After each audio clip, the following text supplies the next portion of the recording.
noi nu suntem importanți și nimănui nu îi pasă de noi. S-a vorbit în ultimul timp foarte mult despre lipsa de performanță, în special în învățământ. Și s-au promulgat tot felul de legi ale învățământului, dar nimeni nu ne-a întrebat pe noi ce vrem. Au fost întrebați părinții, au fost întrebați profesorii, dar elevii, nimănui nu-i pasă ce vrem noi, ce am vrea noi să învățăm la școală, pe ce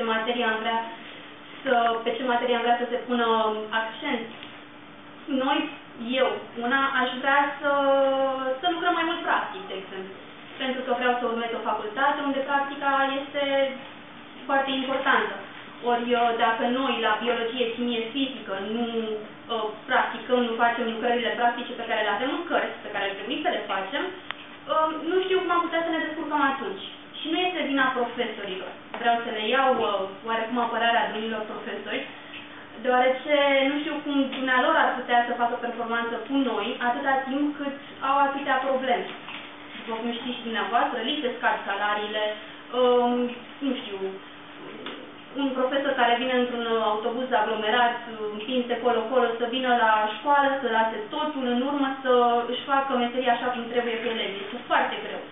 După părerea mea, și s-ar putea să greșesc, dar am ajuns la concluzia asta, eu cred că nu vor să fim deștepți, nu vor să fim educați, pentru că este foarte greu să manipulezi un popor de oameni deștepți.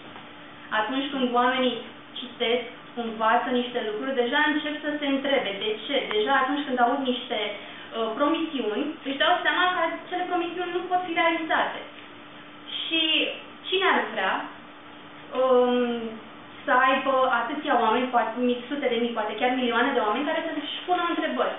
Oare acest candidat este cel potrivit? Noi ne strângem ca oile, îi votăm pentru că au ochi frumoși, pentru că, nu știu, pentru că sunt demagogi, pentru că ne mint în față, pentru că ne spun niște lucruri și apoi nu se țin de acele lucruri.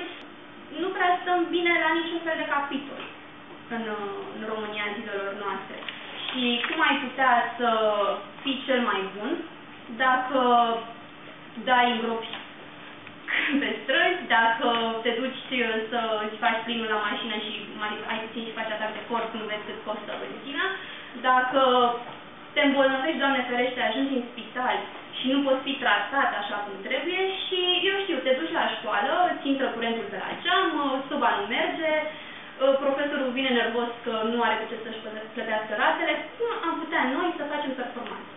Și cu toate astea, există în România, pot să vă asigur că există în România în zilelor noastre copii, tineri, care sunt deștepți, care citesc, citesc cărți.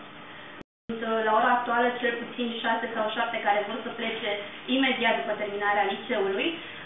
Bineînțeles că sunt foarte mulți care plănuiesc să plece în anul 2-3 de facultate, plus cei care după ce vor termina facultatea vor pleca, deci 30 de copii, dacă rămân 5 e bine. Și e dureros, pentru că, sincer, ce o să se întâmple cu țara asta? Eu vreau să plec, poate la studii, poate să lucrez în an 2, să acumulez niște cunoștințe pe care să vin să le aplic aici. Nu vreau să plec de tot.